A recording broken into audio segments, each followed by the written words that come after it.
Gedir çəkilişir. Demək dostlar, məndən tez-tez soruşurlar restoran işi barəsində. Əgər restoran açmaq istəyirsənsə, həm kebab işindən, həm qazan yeməklərindən, həm ofisiantın işindən, həm təmizlikdən, hətta mən deyərdim, santexnik və elektrik işlərindən də anlayışın olmalıdır. Əgər anlayışın olmayacaqsa, bax, əsas idarə etmə, kebabçının işi, qazan yeməyi, yəni menyundan asılıdır. Yəni menyunda olan asortimentlərin bişirilməsi, texnologiyası, dadı və keyfiyyəti haqqında anlayışın olmalıdır. Sən bunlarda da azdan çoxdan bacarmalısan.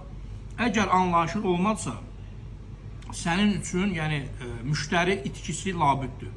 Müştəri itkisi labüddür və inanmıram ki, sən o işdə baş çıxardasan.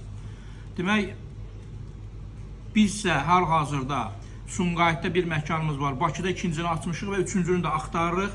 Əgər tanıdığınız yerdə məsləhətli, tam hazır vəziyyətdə full restoran varsa bizə xəbər eləyin.